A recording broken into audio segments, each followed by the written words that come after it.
Okay guys, ito na yung continuation ng video natin na pagbubuo ng 24 volts na lithium iron phosphate. Ang gamit nating na brand is Lithium 280H. Dun sa capacity natin na ginawa sa mga last video natin. Maganda naman yung mga nakuha natin, mga nasa 300 plus EH yung mga actual capacity nila. Then, nagawan ko na rin siya ng pang-compress natin. Gagamitin ko pang-compress. Saka yung BMS natin is JK 4X to 8S BMS 200AH yung gagamitin natin. Sa aking balance cable, nalagyan ko na rin ng lugs. Medyo wala akong available ngayon na lugs na medyo malaking butas, 8mm. Kaya itong 6mm na lang na to, pinutol ko na lang. Iipit ko na lang siya. Saka may kasama siyang 3.2 inches. Hindi to touchscreen yung display ng BMS. So, ikabit ko muna ito para mamaya pag binuo natin. Bali, yung ginawa ko pala guys, plano ko kasi nakalutang na may space tayo sa ilalim. Kaya pinatong ko muna siya sa plywood na 3/4 para pagka nilagay natin yung pang-compress natin, may space sa ilalim. Para yung init hindi matatrap dun sa ilalim, magkakaroon ng circulation dun sa magiging pang-compress natin. So guys, bali ganyan yung magiging itsura niyan, yung pagka-compress ko. Ganyan ko siya sa planong buuin. Tapos yung sa gap naman, makikita niyo yan. Ayan, meron pa yan. Sa paghigpit natin, wala kasi akong torch dito na nag-measure ng torch. Hanggang sa mag-compress lang sila. Magdikit lang yung mga, mawala lang yung gap na yan. Eh, ganun ko lang sila higpitan. O, higpitan muna natin. Okay, ito na. Tapos na natin i-compress. Check natin yung mga gap kanina. Ayan. Wala na. Dikit-dikit na sila. Already compress na yung mga battery natin. And then, tinanggal ko na rin yung pinagpatungan natin. Ayan, nakalutang na yan ng konti yung mga battery natin para yung hangin sa ilalim magkaroon ng circulation for heat dissipation para hindi natatrap din yung init sa battery din. Ngayon, tatry natin ikabit yung ating BMS. Since yung BMS natin is pang 4S to 8S siya, i-share ko na rin sa inyo kung paano ikabit yung pang 4S niya, pang 6S, 7S, or 8S para makita din natin kung paano siya i-connect. Saka yung naging kasi, magiging pwesto ko ng positive niyan, main positive nandito, saka negative to. Pag ganun tayo niyan guys, pag ganun, yung series connection natin na gagawin ko. Plano kong gawin sa 8S natin. Okay guys, i-wiring muna natin yung ating BMS. Sa pagkakabit naman ng ating balance cable ng mga BMS natin, dapat dito laging tama. Hindi siya magkakaroon ng problem, hindi siya magkakanda rumble. Dapat in order yung pagkakabit natin. Kaya dapat hindi tayo malilito. Madali lang naman siya tandaan. Tulad niya, may naka-indicate naman tayo dito sa BMS na B negative. Doon lang tayo palagi magsisimula sa B negative. Yun yung connect natin sa pinaka-main negative natin ng battery. Tapos, yung unang positive, susundan lang natin yan in order. Ito, yung cable na to, first positive, second positive, third positive, and so on. Kung ilan yung magiging series connection natin. Then yung matitira, kung may matitira ko na 4S, may matitira dyan, iiwanan lang natin na unconnected. Lagyan nyo lang ng tape para hindi siya mag-short o iba. Tapos, kung mapapansin nyo, may B positive pa tayo sa dulo. Since ito kasing battery natin, ay BMS natin, is smart BMS, kailangan niya ng power para mag-power on siya. Ito yung, dito siya makukuha. Ito yung kukonect natin sa pinaka-last na positive, pinaka-main positive.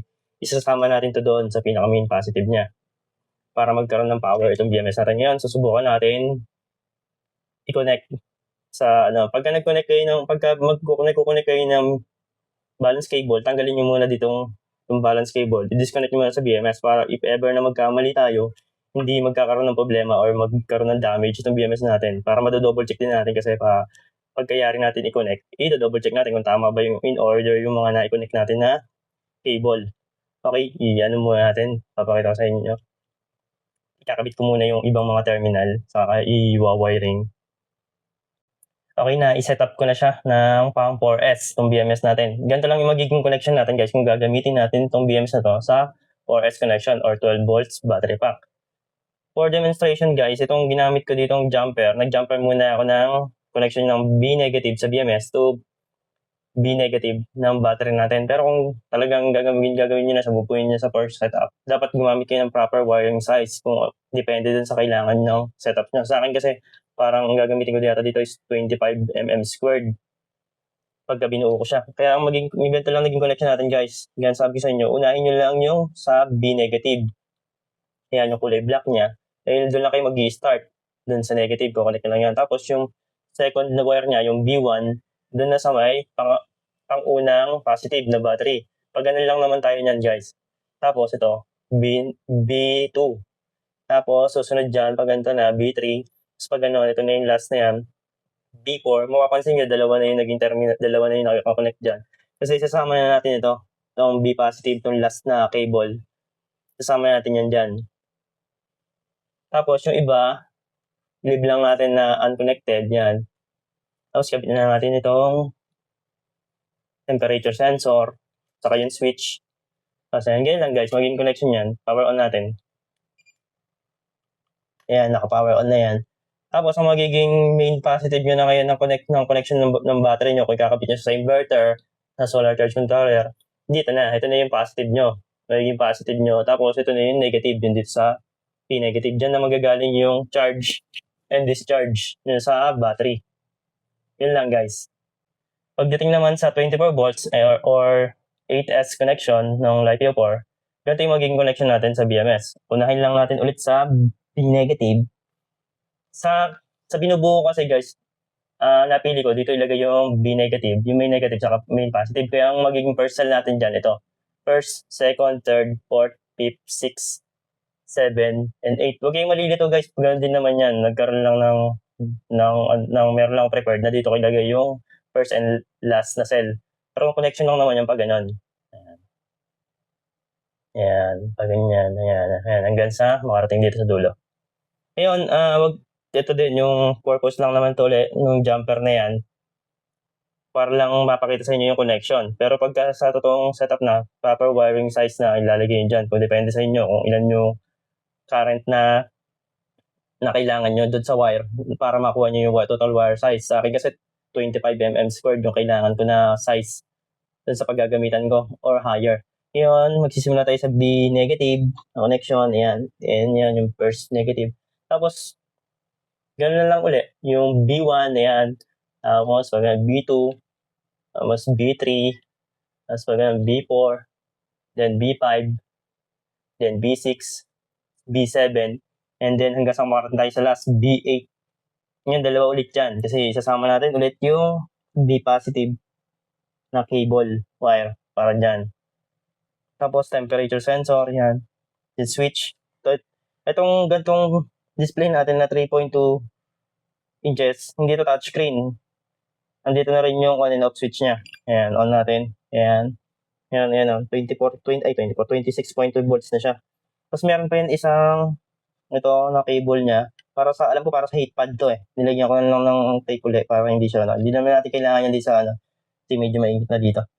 Tapos, ang magiging main connection na ngayon natin yan, kung saan natin kukunik yung inverter, saka yung SCC. Dito na, ito na yung magiging main positive natin, yung terminal na yan. Tapos, yung negative naman, dito na sa side ng BMS. Sa P negative. Yun lang guys, papakita ko yung apps naman.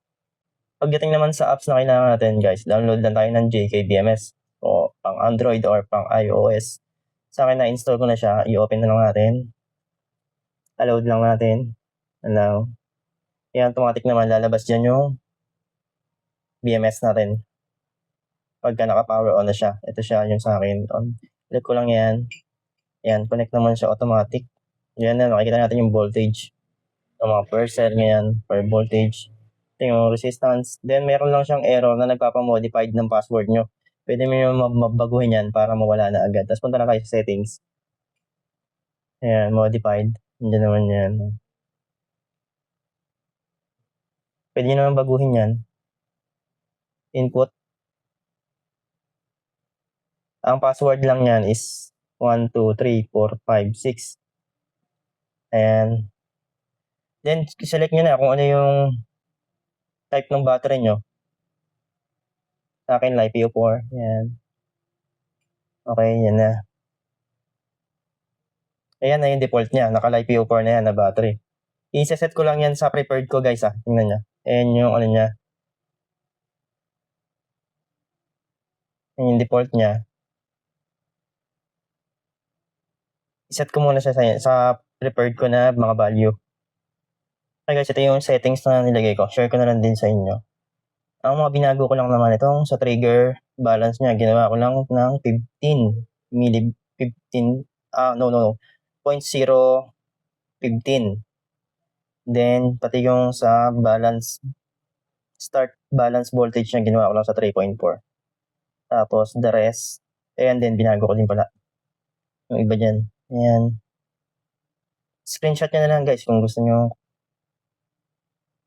makita yung ano ko. Ayan. Mga binago ko. Ito. Ayan, ayun lang ang mga binago ko dyan to.